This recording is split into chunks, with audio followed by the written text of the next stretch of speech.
Hey, good morning, it's Owen Bigland. This is the Inside Edge video blog. It's that time of year again. The 2016 BC assessments are now getting mailed out. If you haven't got your assessment in the mail yet, you'll probably get it in the next couple of days. So like I do every year at this time, I address some questions and some misinformation that a lot of people still have with BC assessment. But I don't blame them. It's a confusing thing. And I was just on the Vancouver Sun, and of course some people are already getting their assessment notices now. There's a couple of articles in there, hundreds of comments, people wanting to protest their assessment, and here goes our property taxes are going to go up. So I wanted, like I do every year, to set the record straight. And where you should be concerned and where you're just wasting your time. So the first thing you should know is that BC assessments are always stale. BC Assessment calculates your assessment for 2016 in the early part of 2015. All the numbers are compiled and locked in July 1st of 2015. So they're already dated. Now, as a lot of people probably realize and know that we have had an unprecedented rise and spike, I would call it, in property values in 2015. Nobody saw this coming. At least not these type of numbers. As a matter of fact, we have not had this type of assessment increase. This has only been one other time where we've had a larger spike, and that would be all the way back in 1980. But just some rough numbers here. Detached, of course, is leading the way. But on average, in the Lower Mainland, assessed values are going up this year anywhere from 12 to 28%. Now I'll tell you, just on average, a typical detached home in Richmond here is up about 20%, maybe a little bit more, 22%. Homes in the east side of Vancouver are up around 23, 24, 25% in the last 12 months. And I can tell you that those are as of July 1st, 2015. You can tack on another 5% to that, because we have had one of the biggest surges I've seen in the last 4 months, where I've seen prices go up in Richmond and east side Vancouver another 5 to 7% without any problem. So here's some misnomers that people continue to have. A lot of people are online here complaining that here goes our property taxes. We're going to see a huge jump in our property taxes. You're not. That's not the way assessed values go. Yes, they do take your assessed value every year and multiply it what's known as the mill rate. So every year your property taxes go up, because every year the cost of running the city of Vancouver and the city of Richmond or Burnaby continues to go up. But let's say that the price of running the city of Vancouver went up 4% this year. If property taxes value stayed flat, your property taxes would still go up. The reason they do that is they would bump the mill rate by 4%.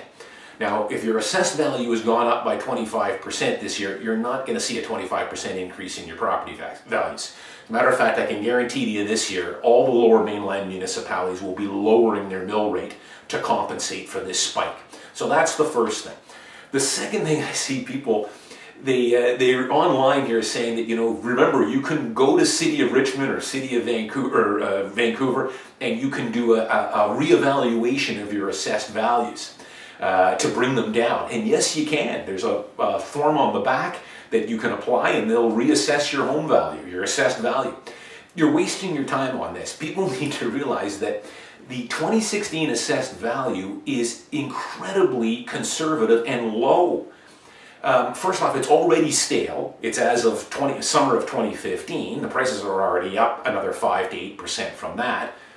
But BC Assessment is smart. They set these assessed values very low, very conservative, for the simple reason that they don't want to have it up near market value, because then they'd be inundated with people protesting their assessed values. They'd get thousands of them. So they put these very conservative. And I'll give you an example. If your home in Richmond right now is assessed at $1 million for 2016, I can tell you that your market value is probably somewhere around 1.3, 1.4 million.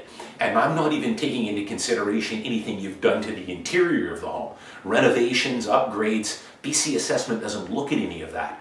So I've seen homes just this past year that were assessed at $1.1 million sell at $1.6, $1.7 million. And it's the same thing in Vancouver East Side. If your Vancouver special is now assessed at $1,075,000, the market value on that home could be $1.3 or $1.4 million. So those assessed values are quite low. So I wouldn't waste your time trying to get a review on your assessed value. It's already set way below what the true value of your house is, the market value.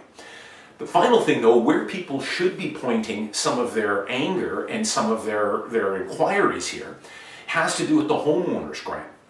Now, if people know that anything under $1.1 million assessed value, you are entitled to your full homeowners grant. If you're living in the house, it's your principal residence, you receive a $570 grant, up to $570.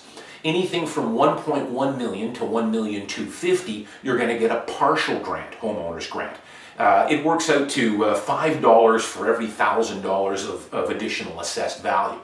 Anything over 1,250,000, you are not entitled to any homeowners grant, if you're, regardless if you're living in the house. So that is the thing that some people should start to be looking at. Now, according to the real estate board, I just went into the site, and for assessed value this year, something close to 18,000 homeowners in the province of BC, and I can tell you the majority of them will be in the Lower Mainland. That's where the prices have really spiked. Have now exceeded that $1.1 million assessed value. So they're going to now get a clawback on that homeowners grant. Another 38,000 homes in the province of British Columbia have now surpassed that $1,250,000. So you are not going to get any grant this year whatsoever. That $570 is out the window for you. So this is an area where homeowners should be up in arms a little bit. As always, the provincial government set these numbers, the 1.1 and the 1,250,000, those were set as benchmarks for high-end luxury homes. And as we all know now, $1.1 million now in Richmond is getting you a very small starter home that needs a full renovation. In Vancouver, it's going to be tough to find a home for $1.1 million. There's a few out there. $1,250,000, that is hardly luxury anymore. So the province really should be indexing these up based on the current market situation here. In my opinion, that should be set. That homeowners grant should be fully qualified for up to $1.6 or $1.7 million. And that is hardly luxury anymore either. But it's just like the property transfer tax that I've done blogs on many times before as well. They haven't adjusted that in 30 years. Back when they set those numbers, the $200,000 that and up that starts collecting 2% PTT, that was back when they started it. $200,000 was considered a luxury property, and $200,000 now can't even buy you a studio apartment. But that's never been indexed to reflect the current market values. So that's where people should be pointing their aggravation, is the number of people now that are going to lose this homeowners grant. That their homes have now surpassed the assessed value of $1,250,000. I'll probably post another couple more blogs on this later on this spring because there's always more questions on it. As always, thanks for watching. You can always reach me at Owen at owenbigland.com. See you next time.